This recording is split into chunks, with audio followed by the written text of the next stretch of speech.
देख रहे हैं अजीत भारती के साथ भारत संताली सभी दर्शक भाइयों को नमस्कार। आप हमारे साथ जुड़ चुके हैं चंदौली जिला से। आज दिनांक 24 मार्च 2022 को डॉक्टर भीमराव अम्बेडकर एकेडमी के संरक्षण उत्तर प्रताप इसे आज खास बातचीत में आज मुलाकात हुई है। आज क्या जो इस प्रकार का इनका क्या उद्देश्य है इस कार्यक्रम का, सर बताएं। हाँ, सबसे पहले तो मैं अजीत जी आपको धन्यवाद दूंगा और सभी दर्शक भाइयों को धन्यवाद दूंगा। आज का जो ये उद्देश्य है, आज के दिन हमारी माता जी है जो अंत में दिखाई पड़ा, उनका तैलचित्र है। वो हमारी माता जी परम पूज्य निर्मला देवी जी, उनके बगल में उनके चाचा और उनके बगल में जो है हमारे नाना जी, पूज्य नाना जी, परम पूज्य बाबा साहब और परम पूज्य भगवान बुद्ध जी हैं। ये उद्देश्य जो आज का है, यह मुख्य रूप से इनके परिनिर्वाण के 1 साल बाद हम वार्षिक के रूप में मना रहे हैं, स्मृति दिवस के रूप में मना रहे हैं, जिससे समाज में लोगों को एक जागरूकता पैदा हो कि बौद्ध धर्म क्या होता है और इसे कैसे मनाते हैं। इस परिप्रेक्ष्य में हमारे बीच में हमारे जो अग्रज हैं, जो हमारे मार्गदर्शक हैं, वे हमारे बाबूजी श्री सीताराम जी हैं, श्री सीताराम बौद्ध जी हैं। और सबसे बड़ी बात यह है कि हमारे साथ ये भंते विनय दत्त जी भी हैं जो इस कार्यक्रम के मतलब कि पूर्ण कराने वाले हैं और इस कार्यक्रम को वो सुचारू रूप से संपूर्ण रूप से इसको पूर्ण भी कराएंगे। आप बौद्धिस्ट हैं या हिंदू? नहीं, मैं तो बौद्धिस्ट हूँ और जन्मजात बौद्धिस्ट हूँ। क्या बौद्धिस्ट हैं तो क्या धर्म का आपका सर्टिफिकेट है? देखिए, धर्म को अपनाने के लिए किसी प्रमाण पत्र की आवश्यकता नहीं है, क्योंकि जो प्रमाण पत्र है यह भारत सरकार या राज्य सरकार जो जारी करती है, यह एक तरह से लोगों को डिवाइड करने का काम करती है। लेकिन हमारी पीढ़ी दर पीढ़ी मतलब हजारों साल से हम बौद्धिस्ट हैं, भगवान बुद्ध के पथ पर चल रहे हैं, भगवान बुद्ध के सिद्धांतों को मान रहे हैं। भगवान बुद्ध के अनुपस्थिति में भी, भगवान बुद्ध जब धरती पर नहीं तो उससे पहले भी बौद्ध धर्म का प्रचलन था, लेकिन वह इन रूपों में नहीं था। लेकिन उन सारे जितने सिद्धांत थे उनको एक रस्सी में पिरो, एक रस्सी की तरह पिरो के मोतियों की तरह माला बना दिया भगवान बुद्ध ने। तो आप अपने आप को हिंदू धर्म से कैसे अलग मानते हैं? हाँ, हम अपने आप को हिंदू धर्म से इसलिए अलग मानता हूँ और इस तरह अलग मानता हूँ कि बाबा साहब डॉक्टर भीमराव अम्बेडकर हमारे जो है आदर्श हैं। मैं बाबा साहब भीमराव अम्बेडकर के आदर्श पे चलता हूँ। तो बाबा साहब भीमराव अम्बेडकर के आदर्श पर जाऊँ तो मुझे हिंदू धर्म में पैदा तो हो गया, लेकिन हिंदू धर्म में मरूंगा नहीं, ये बाबा साहब ने कहा था। और पूरे समाज के लोगों को मेरा एक अनुरोध है उन लोगों से कि आप भले ही हिंदू धर्म में पैदा हो गए, लेकिन हिंदू धर्म में मरेंगे नहीं। आप बौद्ध धर्म, बौद्ध रीति रिवाज को अपनाइए, बौद्ध धर्म को अपनाइए। बौद्ध धर्म समता पर आधारित धर्म है। यह धर्म सबकी समानता पर आधारित धर्म है। ऐसा नहीं है कि बौद्ध धर्म जो है किसी असमानता पर, ऊंचे नीचे सिद्धांतों पर आधारित है, सबके लिए समान रूप से है। और बाबा साहब डॉक्टर भीमराव अम्बेडकर ने इस बात को कहा था कि बौद्ध बनने के लिए किसी प्रमाण पत्र की आवश्यकता नहीं है, बौद्ध सिद्धांतों का पालन करना ही बौद्धिस्ट है। और बाबा साहब ने कहा अगर तुम्हें कोई अगर बौद्ध धर्म स्वीकार न कराए तो सीधे सीधे तीक्ष्ण पंचशील ही ग्रहण कर लिया तो भी बौद्धिस्ट हो गया।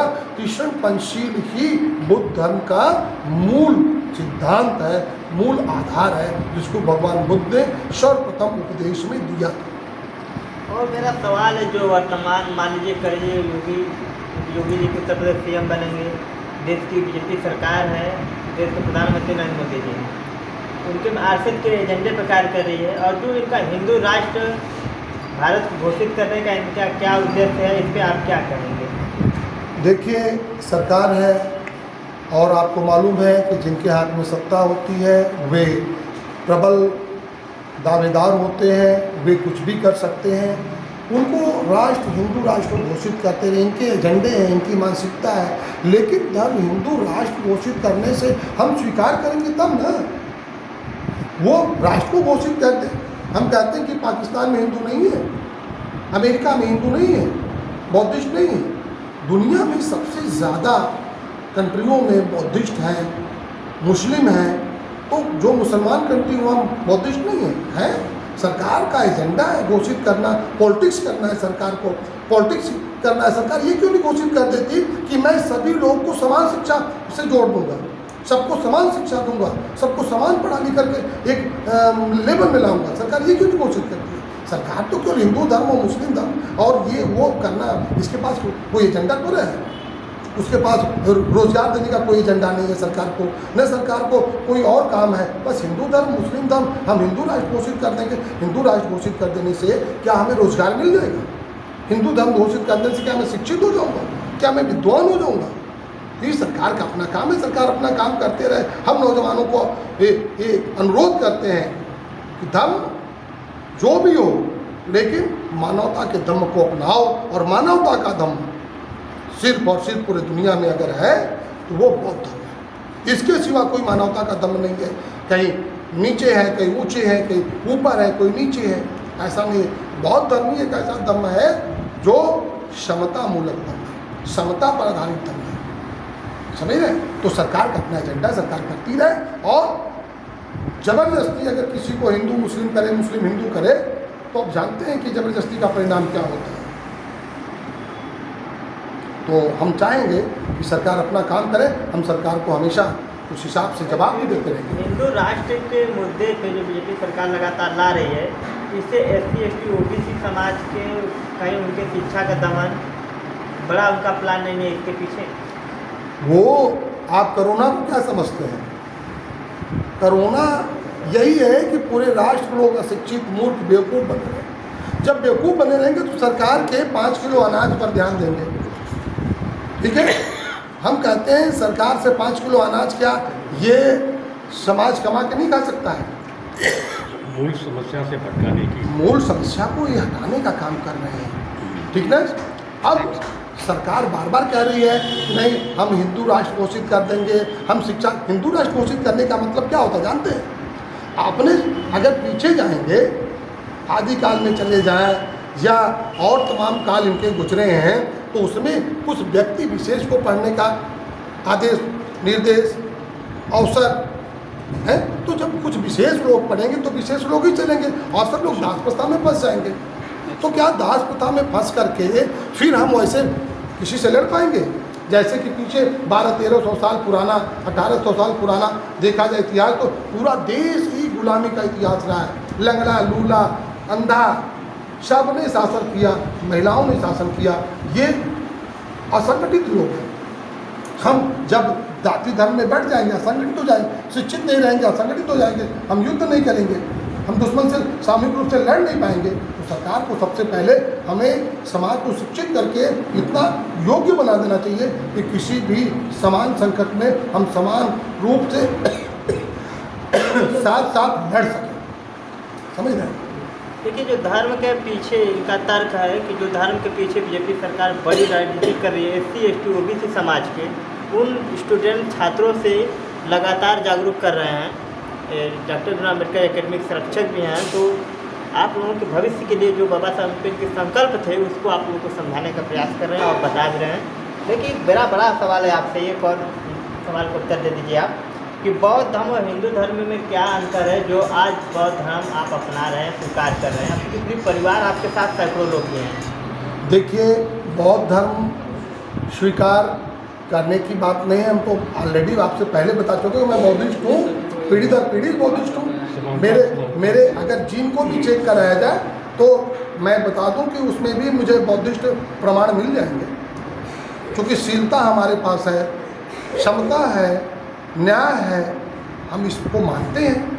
और बाबा साहब डॉक्टर भीमराव अम्बेडकर, हमको लगता है कि 1956 में 23 फरवरी 1956 में हमको लगता है नवंबर में बाबा साहब जब आए थे तो उन्होंने जब विद्यापीठ में अपना इंटरव्यू दिया था, डेट जो मैं बताया वो इधर उधर हो सकते हैं, मतलब कंफर्म नहीं हो सकते, कुछ हो सकता है इधर उधर। 1956 में होता है। हाँ, 24 नवंबर 1956 को बाबा साहब जब विद्यापीठ में आए हुए थे, वो काठमांडू से होते हुए चले थे, है ना। तो बाबा साहब डॉक्टर भीमराव अंबेडकर से पूछा गया था विद्यापीठ में कि आप बौद्ध धर्म को क्यों मान रहे हैं, क्यों स्वीकार कर रहे हैं, अंगीकृत कर रहे हैं। तो बाबा साहब ने कहा कि 2 बोतल ले लो पारदर्शी और एक में पानी डाल, दोनों में पानी डालो और एक में गंदगी घोल दो और एक को वैसे छोड़ दो, तो तुम कौन सी बोतल स्वीकार करोगे? तो लोगों ने कहा कि मैं तो स्वच्छ बोतल। तो कहे बस हिंदू धर्म कूड़े का ढेर है, कूड़े को जलाओ, कूड़े को फैलाओगे गंदगी फैलेगी, जलाओगे गंदगी खत्म हो जाएगी। तो ये तो मेरे जिनके आदर्शों पर मैं चल रहा हूँ उनका ही कहना था। तो मैं बौद्ध धर्म को इसलिए अपना रहा हूँ कि बौद्ध धर्म समता, स्वतंत्रता, बंधुत्व, न्याय पर आधारित है, शील पर आधारित है, इसलिए मैं बौद्ध धर्म अपना रहा हूँ। और मैं आपसे भी कहूँगा अजीत जी, मैं बार बार आपसे कहूँगा कि आप नौजवान हैं, मैं किसी जाति को संदेश नहीं दे रहा हूँ, मैं तो समाज के हर नौजवान को संदेश दे रहा हूँ। भाई तुम सबसे पहले पढ़ लिख करके ये धर्मों के बीच में अंतर समझो, धर्म को पीछे रखो। पहले हमारे जैसे पढ़ो लिखो, कुछ योग्य बनो, कुछ कहने लायक बनो, उसके बाद धर्मों का अध्ययन करो, फिर देखो धर्म तुम्हारे लिए कितने लाभदायक है। बाबा साहब ने कहा था धर्म इंसान के लिए है, इंसान धर्म के लिए नहीं है। आज तो इंसान ही धर्म के लिए है। आज इंसान धर्म के लिए नहीं होता तो दंगा होता, आज इंसान धर्म के लिए नहीं होता तो एक दूसरे काटता मारता। आज बाबरी मस्जिद और राम मंदिर पर क्या वो लड़ाई करता है? और तमाम तरह से आप देख रहे हैं कि न्यायपालिका हो चाहे तमाम एजेंसियां हो, आज क्या वो न्यायिक कार्य कर पा रहे हैं? क्या वो क्या हमको न्याय दे पा रहे हैं, मेरे अधिकार दे पा रहे हैं? नहीं दे पा रहे हैं। तो ऐसा है कि जब इसी तरह की रणनीतियाँ बनती रहेगी तो एक दिन सिविल वॉर हो सकता है। ऐसा हो सकता है कि समस्याएं बढ़ें, हम भाई भाई आपस में लड़ें, तो ऐसा नहीं होना चाहिए। मेरा सरकार से अनुरोध है कि सरकार शिक्षा के प्रति पूरा प्रयास करे, सबको शिक्षित करे। ये खिचड़ी खिलाने वाला काम बंद कर दे। हम तो कहते हैं मिड डे मील बंद कर दिया जाए, ड्रेस बंद कर दिया जाए, कापी किताब दिया जाए और जूते चप्पल बंद कर दिया जाए। पूरा पैसा उनकी पढ़ाई पर फोकस किया जाए। आज तो मिड डे मील का हिसाब चाहिए, उसमें एक दूसरे को सब भागीदार भी पड़े हुए हैं, तो इसको बंद करने की जरूरत है। देखिए बाबा साहब अम्बेडकर जी की जो एकेडमी के संरक्षक हैं उदय प्रताप जी, बहुजन समाज को, SC/ST OBC समाज को हमने भी टीचिंग की है सरकारी स्कूलों में, लेकिन वहाँ से एकमात्र विद्यार्थी जनरल समाज के लोग आते थे। तो वो भी ऐसे सर्टिफिकेट उन्हें सिर्फ सरकारी ही मार्कशीट चाहिए, इसलिए वो पढ़ने के लिए आते थे। वो वास्तविक अगर लड़ाई कही जाए तो SC/ST OBC समाज के बच्चों की है। जो इनका खुद का एकेडमी है, खुद चाहेंगे प्राइवेट स्कूल चले, हमें क्या सरकारी स्कूल के मुद्दे उठाने की ज़रूरत है। लेकिन देखिए बहुजन समाज के संरक्षक है विद्यालय के अम्बेडकर एकेडमी के, लेकिन इनकी सोच देखिए कि वो भी चाहते हैं कि बहुजन समाज के लिए अच्छे सरकारी स्कूलों में व्यवस्थाएँ हों। लगातार इस तरह की आपको इनके विद्यालय चंदौली में ही है और इस जगह का नाम हम पूछ रहे हैं, जो यहाँ से पता चल जाए, आप लोग भी इनसे संपर्क कर सकते हैं। ये जगह शास्त्री नगर वार्ड नंबर 2 कैली रोड चंदौली है और निकट नलपुर विभाग। आपसे संपर्क यहाँ के लोग आसपास कैसे करेंगे? वो मेरा नंबर नोट कर लें, मेरा नंबर है 9235700949 9235700949 ये मेरा नंबर है। ये मुझसे इस पर कांटेक्ट करके वो मुझसे अपना विचार दे सकते हैं, मेरा विचार ले सकते हैं, वे गोष्ठी कर सकते हैं। और मेरा एक अपने साथियों से अनुरोध है, समाज के लोगों से अनुरोध है कि वे जगह जगह निःशुल्क कोचिंग की व्यवस्था करें, नौजवान लग करके बच्चों को शिक्षित करें और सरकारी विद्यालयों की पढ़ाई में गुणवत्ता पैदा की जाए कि प्राइवेट स्कूलों का धीरे धीरे पलायन हो जाए। ये मेरी हार्दिक इच्छा है और सरकार से अनुरोध। इनका बहुत बहुत शुक्रिया। भारत संस्था न्यूज़ पे बने रहे। जय हिंद, जय भारत।